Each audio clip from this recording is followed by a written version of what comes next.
Good morning students.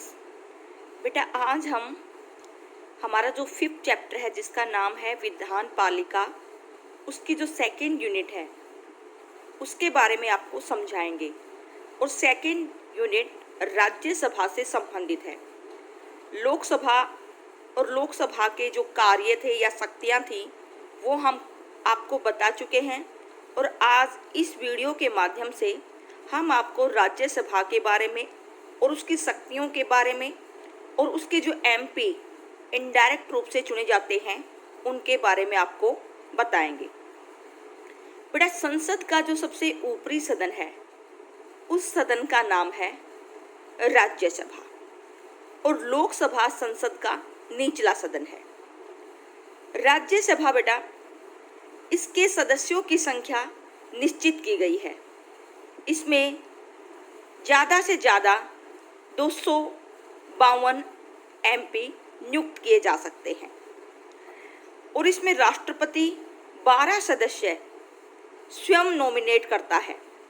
और ये वह व्यक्ति होते हैं जो समाज सेवा, शिक्षा क्षेत्र या फिर विज्ञान, कला में उल्लेखनीय काम करके व्यक्तियों में से चुने जाते हैं। और शेष जो बच गई बेटा उन सदस्यों का विधानसभा और केंद्र शासित प्रदेशों के सदस्यों द्वारा चुने जाते हैं। इस समय राज्यसभा की सदस्य संख्या कितनी है? 245। भारत में राज्यसभा में अमेरिका, रूस तथा स्विट्जरलैंड के ऊपरी सदनों की तरह सब राज्यों को समान प्रतिनिधित्व प्राप्त नहीं किया गया है। भारत में राज्यों की जनसंख्या के आधार पर सीटें दी गई है। यानी कि भारत में जो एमपी की संख्या फिक्स की गई है वो किसके आधार पर की गई है? जनसंख्या के आधार पर। राज्यसभा के सदस्यों का चुनाव बेटा इनडायरेक्ट रूप से होता है और लोकसभा के सदस्यों का चुनाव डायरेक्ट रूप से होता है। इनडायरेक्ट का मतलब कि राज्यसभा के जो एमपी हैं उसमें भारत की जनता भाग नहीं लेगी, बल्कि डायरेक्ट भाग नहीं लेगी, बल्कि भारत की जनता के चुने हुए प्रतिनिधि इसमें भाग लेंगे। यानी कि राज्य विधानसभाओं के एमएलए और लोकसभा के एमपी इनको इनडायरेक्ट रूप से क्या करते हैं? चुनते हैं। अब बात आती है बेटा कि जो राज्यसभा है, राज्यसभा में जो एमपी नियुक्त किए जाते हैं मेंबर ऑफ पार्लियामेंट, उनकी योग्यता किस प्रकार की होनी चाहिए? तो सबसे पहली योग्यता है बेटा वह भारत का नागरिक हो और उसकी आयु 30 वर्ष से कम न हो। बेटा यह योग्यता तो सभी व्यक्तियों पर निर्धारित होती है। कोई भी व्यक्ति चुनाव लड़ता है तो सबसे पहले वह भारत का नागरिक हो। वोट देने की आयु बेटा 25 वर्ष है। वोट देने की आयु कितनी है? 18 वर्ष है। पहले यह 21 वर्ष थी और जो 61वां संशोधन किया गया उसमें 21 वर्ष से घटाकर 18 वर्ष कर दी वोट देने की आयु। लेकिन राज्यसभा के एमपी को चुनाव लड़ने के लिए उसकी आयु कम से कम कितनी हो? 30 वर्ष से कम न हो और वह केंद्र तथा राज्य सरकार के अधीन किसी लाभकारी पद पर न हो। यानी कि अगर वो चुनाव में भाग लेता है, चुनाव लड़ता है, तो वो किसी सरकारी पद पर स्थापित न हो।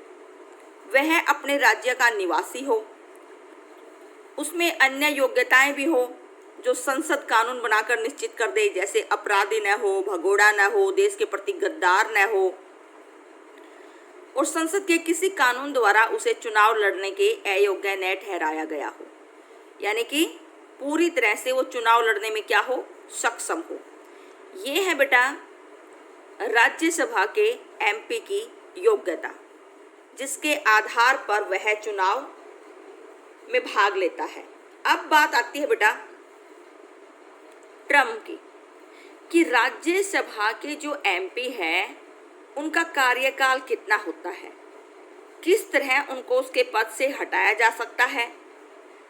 तो राज्यसभा बेटा एक परमानेंट सदन है, स्थायी सदन है, जिसको भंग नहीं किया जा सकता, जिसके सभी सदस्यों का चुनाव एक साथ नहीं होता और न ही संपूर्ण सदन को कभी भंग किया जा सकता है। यानी सभी सदस्यों का चुनाव एक ही समय में नहीं होगा और इसको एक ही समय में भंग भी नहीं किया जा सकता। सदस्यों का कार्यकाल 6 वर्ष निश्चित किया गया है, यानी इसका कार्यकाल कितना है, 6 वर्ष।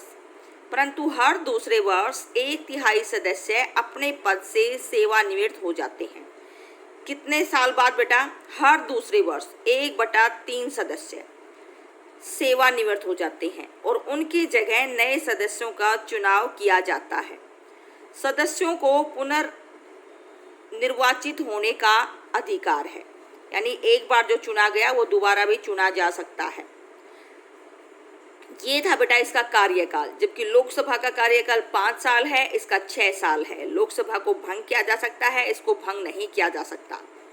लोकसभा में एमपी 5 साल तक नियुक्त होता है, इसमें हर दूसरे साल 1/3 सदस्य सेवानिवृत्त हो जाते हैं। अब बात आती है बेटा गणपूर्ति की, कि राज्यसभा की बैठकों की कार्रवाई चलाने के लिए कुल सदस्यों का 1/10 भाग की उपस्थिति अनिवार्य है। यानी कोई भी राज्यसभा की एक्टिविटी होती है, कोई भी प्रोग्राम चलता है, कोई भी एजेंडा तैयार किया जाता है, तो कम से कम कितने % व्यक्ति वहाँ पर प्रेजेंट रहते हैं, तो 1/10वां भाग की प्रेजेंट जरूरी है। यदि इतने सदस्य उपस्थित नहीं है तो सदन की कार्रवाई नहीं चलेगी। 42वें संशोधन द्वारा राज्यसभा अपनी गणपूर्ति संख्या स्वयं निश्चित कर सकते हैं। अब बात आती है बेटा राज्यसभा के पदाधिकारियों की। जैसे लोकसभा का जो मेन होता है वो प्रधानमंत्री होता है, अध्यक्ष होता है, उसकी भी अपनी पावर होती है, उपाध्यक्ष होता है। इसी तरह अगर हम राज्यसभा के अधिकारियों की बात करें तो भारत का उपराष्ट्रपति राज्यसभा का प्रधान सभापति होता है। भारत का जो उपराष्ट्रपति होता है वो राज्यसभा का सभापति होता है। वह राज्यसभा की बैठकों की अध्यक्षता करता है, सदन की कार्रवाई का संचालन करता है और अनुशासन बनाए रखता है। उपराष्ट्रपति राज्यसभा का सदस्य नहीं होता, इसलिए उसे मतदान का अधिकार नहीं होता, परंतु किसी प्रस्ताव में पक्ष विपक्ष का बराबर मत पड़ने पर उसे निर्णायक मत देने का अधिकार होता है। राज्यसभा अपने सदस्यों में एक उप सभापति का चुनाव करता है। सभापति की अनुपस्थिति में वह बैठकों की अध्यक्षता करता है, कार्रवाई का संचालन करता है। जब सभापति व उपसभापति दोनों उपस्थित हों तो ऐसा सदन की अध्यक्षता करता है ऐसा सदस्य जिसे सदन नियुक्त करे, यानी कि परंपरा के अनुसार वह सदन का वरिष्ठ सदस्य होता है। सभापति को 1.25 लाख मासिक वेतन मिलता है और आजकल तो इस वेतन में क्या कर दी गई है बेटा, वृद्धि कर दी गई है। राज्यसभा के सभापति का कार्यकाल 5 साल है, परंतु उसे पद से पहले भी हटाया जा सकता है। इसके लिए राज्यसभा के कुल सदस्यों के बहुमत द्वारा पास किए गए महाभियोग के प्रस्ताव को लोकसभा द्वारा स्वीकार किया जाना चाहिए। क्या होना चाहिए? लोकसभा के द्वारा स्वीकार होना चाहिए। ऐसे प्रस्ताव की सूचना 14 दिन पूर्व राज्यसभा सचिवालय को दी जानी चाहिए। यानी बेटा इसी तरह महाभियोग की प्रक्रिया भारत के राष्ट्रपति पर भी लगती है। भारत के राष्ट्रपति को भी 14 दिन पूर्व इसकी सूचना दे दी जाती है और सदन के दोनों जो संसद के दोनों सदन हैं, लोकसभा और राज्यसभा, 2/3 बहुमत से उसे पारित कर दें तो राष्ट्रपति को अपने पद से रिजाइन देना पड़ता है। अब बात आती है बेटा कि राज्यसभा की कार्य या शक्तियां क्या है, वह कौन कौन से कार्य करती है। तो सबसे पहले है बेटा कानून निर्माण का कार्य। भारत में संघात्मक सरकार की स्थापना की गई है। संघात्मक मतलब शक्तियां 2 भागों में बटी हुई हैं, केंद्र सरकार और राज्य सरकार। संघात्मक सरकार में शक्तियों का विभाजन होता है। 3 सूचियां बनाई गई हैं, केंद्रीय सूची, राज्य सूची, समवर्ती सूची। भारत में सारी शक्तियां संघीय सूची, राज्य सूची और स्मृति सूची में बांट दी गई हैं। राज्यसभा को संघ सूची और स्मृति सूची में दिए गए सभी साधारण विषयों पर कानून बनाने का क्या है बेटा? अधिकार है। राज्य सूची में दिए गए विषयों पर विशेष परिस्थिति में राज्यसभा कानून बनाने का कार्य कर सकती है और साधारण विधेयक किसी भी सदन में पेश किया जा सकता है। राज्यसभा के पास होने पर उसे लोकसभा में भेजा जाता है और लोकसभा की स्वीकृति मिलने पर उसे अंतिम स्वीकृति के लिए राष्ट्रपति के पास भेजा जाता है। यदि किसी सदन पर दोनों सदनों में मतभेद हो जाए तो राष्ट्रपति दोनों सदनों का क्या बुला सकता है बेटा? संयुक्त अधिवेशन बुला सकता है। संयुक्त मतलब दोनों का इकट्ठा। संयुक्त अधिवेशन में लोकसभा के सदस्यों की संख्या अधिक होने के कारण साधारण लोकसभा की बात मानी जाती है, परंतु ऐसा हर समय आवश्यक नहीं है। संयुक्त बैठक की अध्यक्षता लोकसभा का अध्यक्ष करता है। अब बात आती है बेटा वित्तीय शक्तियाँ। वित्तीय क्षेत्र में राज्यसभा को शक्तियाँ बहुत ही सीमित है, लिमिटेड है, क्योंकि कोई भी वित्त विधेयक है वो कहाँ पर प्रस्तुत किया जाता है? केवल लोकसभा में। कोई भी धन विधेयक राज्यसभा में पेश नहीं किया जा सकता। धन विधेयक राष्ट्रपति की स्वीकृति से पहले लोकसभा में पेश किया जाता है। लोकसभा में धन विधेयक पास होने पर उसे राज्यसभा में भेजा जाता है, परंतु राज्यसभा किसी भी धन विधेयक को अपने पास ज़्यादा से ज़्यादा 14 दिन तक रोक सकती है। इस अवधि के पश्चात लोकसभा द्वारा पास विधेयक को दोनों सदनों द्वारा पारित समझा जाता है। यानी कि वित्त के मामले में सबसे ज़्यादा पावर लोकसभा के पास है। राज्यसभा इस पर 14 दिन तक रोक सकती है, लेकिन इसको रिजेक्ट नहीं कर सकती या इस पर अस्वीकृति सहमत नहीं कर सकती। फिर बात आती है बेटा कार्यपालिका पर नियंत्रण स्थापित करती है। यद्यपि मंत्रिपरिषद लोकसभा के प्रति सामूहिक रूप से उत्तरदायी होते हैं, परंतु राज्यसभा को भी मंत्रिपरिषद में नियंत्रण करने का अधिकार प्राप्त है। फिर भी उसका यह अधिकार सीमित है। राज्यसभा मंत्रियों से प्रश्न व पूरक प्रश्न पूछने, आलोचना करने, ध्यान आकर्षण प्रस्ताव लाने या पास करने का अधिकार रखते हैं।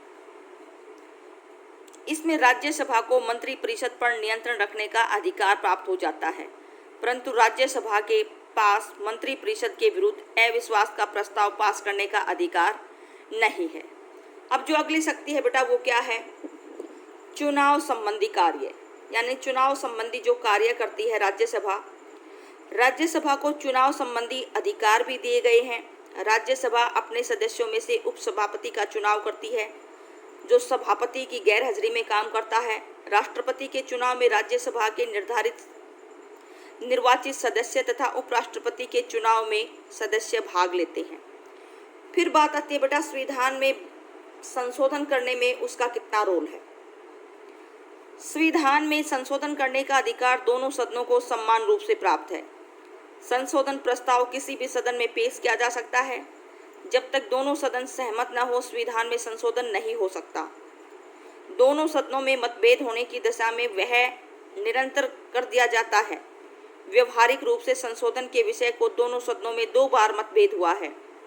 1970 में राजाओं की प्रीव्यू पर्स को बंद करने के संशोधन को राज्यसभा ने अस्वीकार कर दिया था, और दूसरी ओर 1974 में 45वां संशोधन को राज्यसभा ने कुछ संशोधनों के साथ पास किया था और लोकसभा को उसे अस्वीकार करना पड़ा था।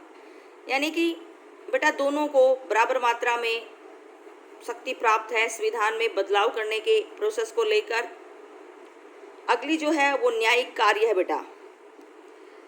राज्यसभा को न्यायिक कार्य करने का अधिकार भी प्राप्त है।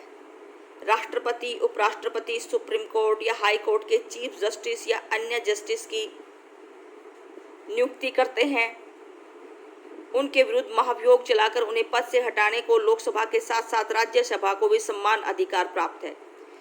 यानी कि राज्यसभा के जो सभापति हैं, उपसभापति हैं, वो भारत के हाई पदों की अपॉइंटमेंट भी उनके द्वारा की जाती है, जिसमें हमने सुप्रीम कोर्ट का चीफ जस्टिस, हाई कोर्ट का चीफ जस्टिस और अन्य जजों की नियुक्ति इन्हीं के द्वारा की जाती है। अन्य जो इनके अधिकार हैं बेटा कि राष्ट्रपति द्वारा आपातकाल की घोषणा की स्वीकृति राज्यसभा से भी 30 दिन के भीतर लेनी पड़ती है। लोकसभा के अधिवेशन न होने की दशा में आपातकाल की स्वीकृति राज्यसभा से ली जाती है और लोकसभा का अधिवेशन आरंभ होने पर उसकी घोषणा का अनुमोदन होना जरूरी है। यदि लोकसभा उस पर स्वीकृति नहीं देती तो 30 दिन के अंदर वो घोषणा क्या हो जाएगी, रिजेक्ट हो जाएगी। बेटा राष्ट्रपति ही आपातकालीन घोषणा करता है और इसकी अनुमति अगर लोकसभा का सदन नहीं चल रहा तो 30 दिन के अंदर उसको राज्यसभा को देनी पड़ती है। लेकिन जब लोकसभा का गठन होता है, अधिवेशन चलता है, तो उसकी स्वीकृति लेनी बहुत ज़रूरी है। अगर वो स्वीकृति नहीं देती तो 30 दिन के अंदर ही उसे अपनी अनाउंसमेंट को समाप्त करना होगा। राज्यसभा 2/3 बहुमत से प्रस्ताव पास करके राज्य सूची के किसी विषय को राष्ट्रीय महत्व घोषित कर सके उसे संसद को कानून बनाने का अधिकार भी सौंप सकती है। और राज्यसभा 2/3 बहुमत से प्रस्ताव पास करके किसी नई अखिल भारतीय सेवा को स्थापित करके राष्ट्र के हित में जो उचित हो उसे घोषित कर सकती है। राज्यसभा की स्वीकृति के बिना किस मौलिक अधिकार में परिवर्तन नहीं किया जा सकता। यानी कि बेटा जो हमें 6 प्रकार के मौलिक अधिकार प्रदान किए गए हैं, राज्यसभा की स्वीकृति के बिना उसमें कोई बदलाव नहीं किया जा सकता। राष्ट्रपति द्वारा स्थापित आयोगों जैसे संघीय लोक सेवा आयोग, अनुसूचित आयोग, वित्त आयोग, अन्य जो आयोग है उनकी भी रिपोर्ट राज्यसभा में प्रस्तुत की जाती है और उन पर विचार किया जाता है। यानी ऊपर वर्णित तथ्यों के आधार पर कहा जा सकता है कि राज्यसभा को कई प्रकार के कार्य करने की शक्ति प्राप्त है। वह कार्यपालिका तथा वित्तीय क्षेत्र को छोड़कर शेष कार्यों में लोकसभा के समान ही शक्तियां रखती है। यानी कि बेटा आज हमने आपको कि राज्यसभा के एमपी को कैसे अपॉइंट किया जाता है, राज्यसभा के एमपी को अपॉइंट करने के लिए क्या क्या क्वालिफिकेशन होनी चाहिए और राज्यसभा जो सदन है उसका टर्म क्या होता है कि वो स्थायी सदन है, उसको भंग नहीं किया जा सकता। हर दूसरे साल 1/3 सदस्य उससे सेवानिवृत्त हो जाते हैं और उसके अधिकारियों के बारे में आपको बताया, उसका सभापति और उपसभापति और उसकी जो मेन शक्तियां हैं जिसमें कानून निर्माण का कार्य या फिर वित्तीय कार्य या कार्यपालिका पर नियंत्रण स्थापित करना या चुनाव संबंधी जिसमें chief election commission, supreme court का जज, हाई कोर्ट के चीफ जस्टिस या अन्य जजों की नियुक्ति या संविधान में संशोधन करने का अधिकार, इस प्रकार की बहुत सारी शक्तियां राज्यसभा के पास प्राप्त हैं।